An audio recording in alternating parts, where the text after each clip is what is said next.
Kalau lu melihat 100 lembar itu sudah cukup ideal kah? Udah ideal, menurut gue udah ideal. Jadi nggak perlu lagi diturunin. Iya, udah sesuai dengan bursa-bursa lain juga gitu. Udah sesuai dengan udah bakunya di bursa-bursa luar, di negara tetangga juga seperti itu gitu.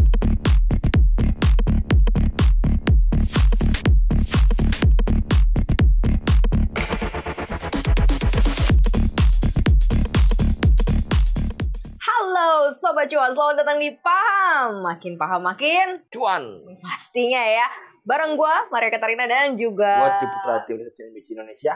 Yes, hari ini kita akan bahas satu tema yang mungkin Sobat Cuan udah sering baca. Nih ada di headline-nya CNBC Indonesia juga, karena topiknya lagi dibahas nih ya, terkait mengenai perubahan satu lot saham. Katanya sih udah gak 100 lagi nanti, di bawah 100, tapi nggak tahu sih berapa banyak nantinya. Lo udah ada info-info belum? Katanya sih jadi 50 nanti, jadi masih belum. Oh, jadi setengahnya gitu ya? Iya, tapi masih belum jelas ya kira-kira jadi berapa gitu.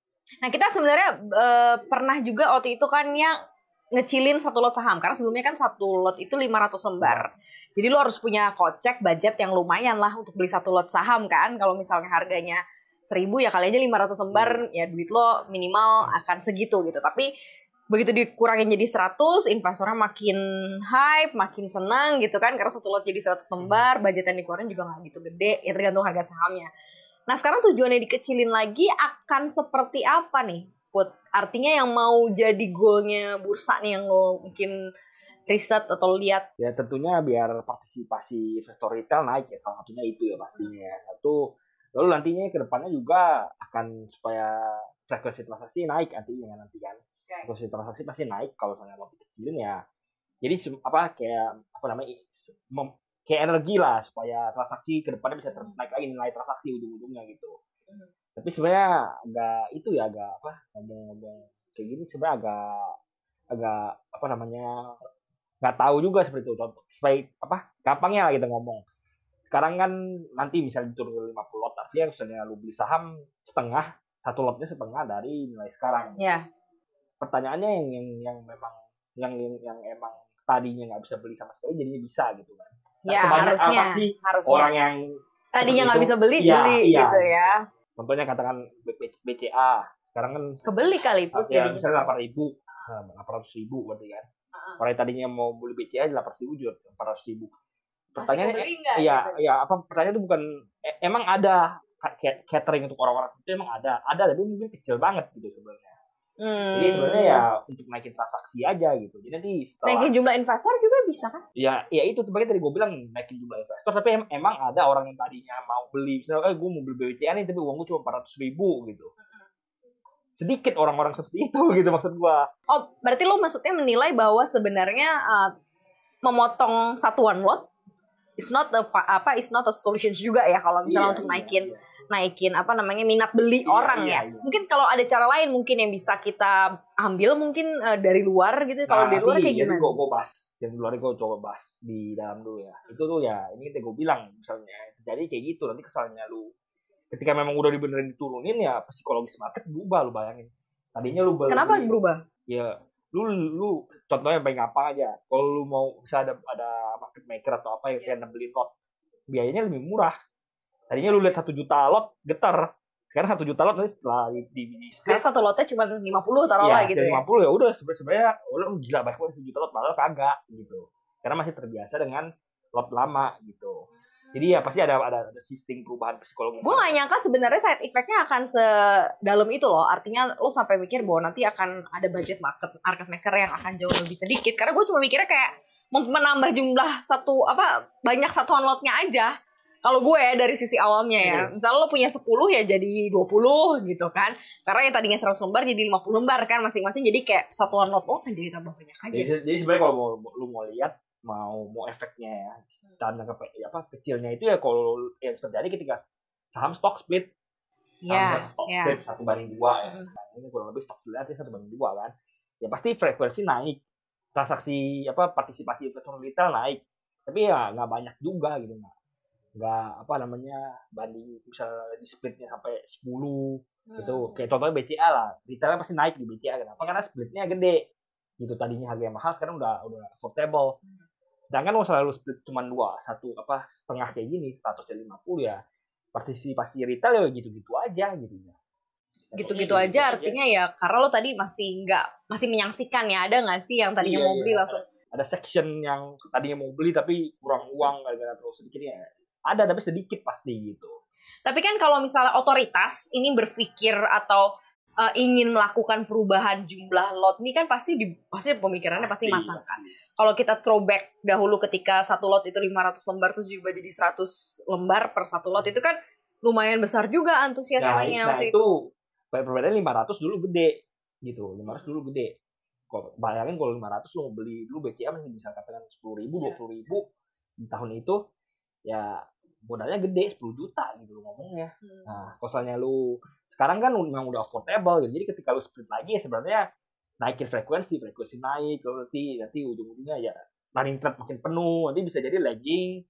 Nah, kalau sobat cuan ini trading pakai OLT retail misalnya Mirai atau apa itu bisa pagi-pagi nge-lag kan. Apalagi misalnya frekuensi naik gitu. Karena lagi rame ini jadi biasa-biasa sekarang aja susah kan. Sekarang aja nge-lag pagi-pagi gitu, apalagi lu naikin frekuensinya gitu. Mau ngebit harga itu karena nge-lag jadi nggak dapet ya. Iya. Terus ya nanti pasti psikologi juga berubah kalau memang terjadi pemotongan. Oh lu lihat gila tebel, padahal nggak tebel gitu. Terus kalau ada orang mau nembelin saham juga lebih murah gitu ya. Pasti psikologinya bakal berubah. Tadinya lu beli 1.000 dapat banyak ya gitu nanti. Dia ujung-ujungnya lu mikir kayak gitu. Kalau kita tadi ngeliat dari mindsetnya retail yang ada di Indonesia, kalau kita lihat dari mindsetnya asing, kira-kira akan kayak gimana sih ngelihat market dengan jumlah lot yang per lembarnya jauh lebih kecil dari? Asing sih sebenarnya kayak mungkin nggak gitu peduli ya gitu. Mereka kan biasanya ngomongnya ya value transaksi gitu. Paling mereka juga senang karena likuiditasnya naik. Itu mereka sebagai senang. Kalau misalnya makin liquid, biasanya asing makin senang. Gitu. Makanya ada namanya liquidity diskon. Kalau sahamnya nggak liquid, mereka diskon gitu. Padahal sahamnya perusahaan oke, tapi kan karena sahamnya nggak liquid, mereka diskon nilai sahamnya gitu. Ya kalau makin liquid bisa asing makin senang gitu. Nah tapi misalnya retail ya gue udah bilang terus. Nah ini menariknya lagi misalnya lu market maker ya. Kalau lu mau order saham, itu tuh bisa dipecah. Kalau retail tuh maksimal kan beli 50.000 lot, 50.000 sekali pencet kan. Kalau mau order lo harus pencet lagi gitu. Kadang-kadang malah dihalang lu harus nggak bisa. Iya kadang-kadang begitu terus lu udah order sama sama nggak boleh. Harus lu ilangin centangnya dulu baru bisa order gitu ya agak lama. Nah gue kasih tahu misalnya market maker ya biasanya atau lu trading lewat itu offline trading gitu, remote trading namanya. Itu tuh bisa dipecah, bisa 20 kali pecah biasanya atau 25 kali pecah. Berarti kalau lotnya kecil nggak usah dipecah-pecah lagi? Enggak, iya misalnya lot kecil dipecah tuh mereka kan biasanya beli banyak kan, misalnya market maker atau misalnya pemain gede. Jadi mereka maksimal bisa beli 50.000 kali 25. Itu maksimal bisa beli 2,5 juta lot ya berarti ya. Nah mereka bisa beli sebanyak itu gitu, bisa beli banyak gitu. 50.000 kali. Itu mulu 50.000 kali 25. 1,250. 1,250 tapi 1,2 juta lot lah. Itu kan banyak banget gitu. Jadi ya kalau misalnya lu retail lu bisa beli tadinya misalnya contohnya tadinya lu bisa beli 50.000 lot kan. Tapi gara-gara ini di split setengah lu nggak bisa beli 50.000 lu harus pencet 2 kali. Itu kan makin mabok. Padahal nyusahin market maker nih. Nyusahin retail dong. Kalau market maker enak bisa di split 20 gitu. Iya. Retailnya susah ya. Iya, misalnya katakan saham-saham murah. Ini retail kelas menengah lah ya. Bukan retail kecil, retail kelas menengah misalnya dia udah bisa beli misalnya 50.000, harga sahamnya 100. Itu kan berapa? 500 juta ya berarti 50.000. Berapa banyak sih sebenarnya retail atau mungkin saham-saham yang secara kantong retail nih nggak sampai gitu, makanya harus dilakukan stock split ini. Saham paling mahal secara nominal kan super ya, harganya 60.000 berarti 6 juta selembar kan. 6 juta selembar di split juga 3 juta selembar masih mahal gitu. Jadi sebenarnya jarang banget ada saham-saham kayak gini. Setahu gue itu saham-saham dengan harga ada 10.000. Sekarang itu tuh belasan doang. Oh, oke. Belasan, mungkin 10 ke bawah kali. Dan sebagian besar tuh 10.000. Yang di atas 10.000 paling Super, GGRM, DCII gitu. Itu juga UNTR juga ada 10.000. Itu juga 3 diantaranya kan saham-saham yang nggak liquid, memang retail kagak mau beli. Gitu. Oke, berarti dengan kata lain sebenarnya ini tidak terlalu menggiurkan juga ya buat retail ya? Nggak terlalu urgent, nggak terlalu menggiurkan gitu. Malah lu trader-trader nanti akan jadi bingung gitu. Kenapa bingung? Ya tadi gue bilang tadinya mau beli gede, beli 50.000 gitu. Ada waktu-waktu penyesuaiannya gitu. Mungkin kita harus belajar mekanisme yang lain kali ya. Mungkin yang ditawarin sama bursa-bursa luar gitu atau apa gitu sehingga goalnya dari mungkin kalau goalnya untuk meningkatin transaksi atau penambahan jumlah investor mungkin bisa lebih terlaksana gitu Put. Ya kalau dari negara-negara tangga dulu ya, dari Jepang, Malaysia itu satu lot sebenarnya 100 lembar ya. Dari Jepang juga Singapura, Malaysia itu semua 100 lot. Jepang, Singapura, Malaysia. Nah di US sendiri itu satu lot juga 100 lembar gitu. Tapi dia ada klausul tertentu. Misalnya harga terlalu tinggi tuh 100 lot tuh bisa di atas, bisa di bawah satu lembar. Contohnya kayak misalnya di Kanada itu diterapkan bot lot namanya.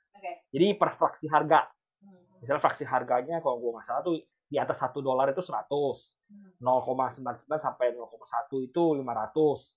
Di bawah 0,1 itu tuh 1.000 lembar gitu. Jadi ada fraksinya sesuai dengan harganya gitu.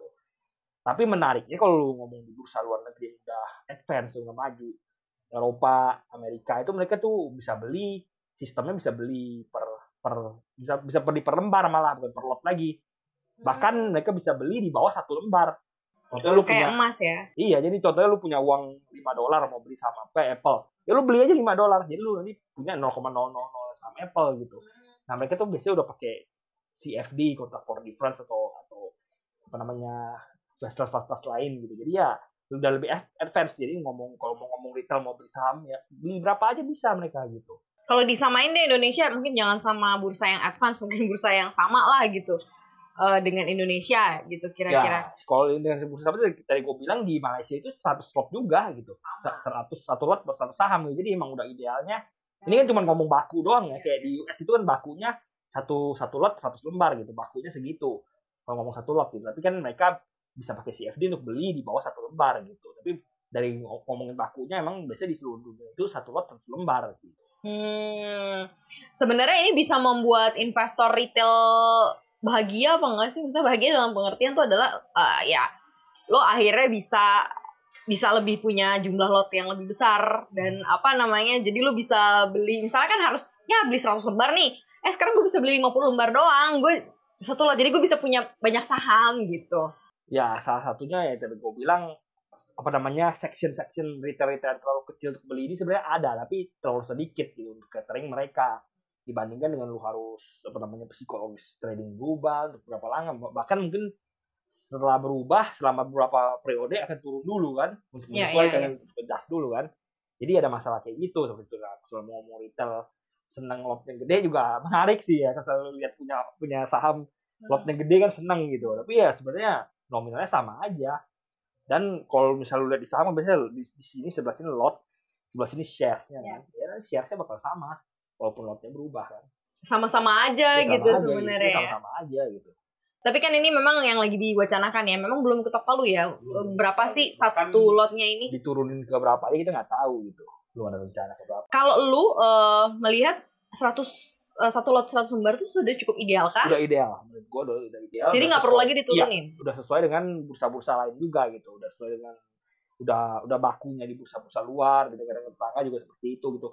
Paling kan kalau lu mau meningkatkan meningkatkan retail ya lu bikin partisipasi retail ya lu bikin fasilitas kayak CFD dan lain-lain, lu ngembangin yang di luar marketnya gitu. Misalnya di US apa segala kan emang udah canggih banget, put option, sell option, lu mau ngomong apa, lu apa namanya index funds mereka juga udah advance, lalu apa namanya reksadana yang bisa di trading kan itu juga udah advance. Sekarang bursa kan baru mau mulai kan, ETF maksudnya. Ya ETF kan, ETF-nya baru mulai diliquidin gitu supaya partisipasi retail di ETF naik gitu. Baru mau mulai, di luar negeri udah advance banget ETF-nya gitu. Mungkin karena memang pasarnya baru berkembang, jadi makanya berbagai macam uji coba ini mungkin dilakukan kali ya sama bursa ya. Arahnya lebih menarik sebenarnya ke situ gitu. Nanti lu bikin CFD, jadi misalnya kita mau beli 0,1 lembar juga bisa gitu. Tapi ya sekarang kan memang harganya masih murah-murah gitu. 1 lembar saham 5.000, 2.250 ya.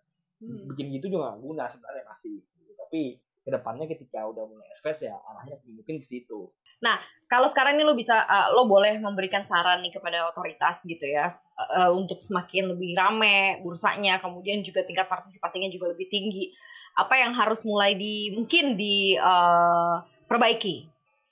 Ya sebenarnya kalau mau mau naikin partisipasi retail sebenarnya gampang susah gitu ya. Pertama kalau mau itu satu ya makin terbuka, makin open lah gitu. Misalnya ada yang pom saham atau apa ya, lu tunjukin keberpihakan lu gitu. Lu jangan gara-gara dia pom saham atau dia punya transaksi gede ya biarin aja deh gitu.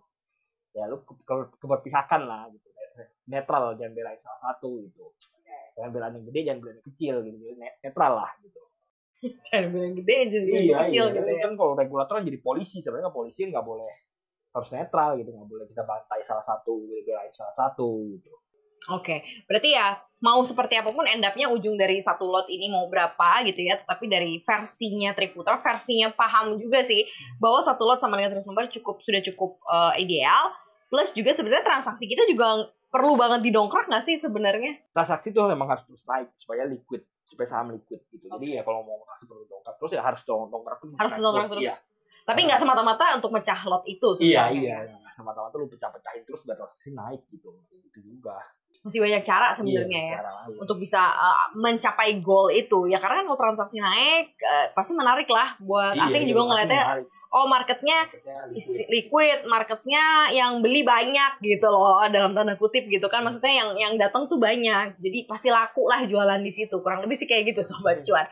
Yang jelas ini untuk pemahaman juga ya Sobat Cuan ya tentang plan dan rencana otoritas juga dengan berbagai macam kebijakan, pastinya untuk yang terbaik juga nih untuk Bursa Efek Indonesia.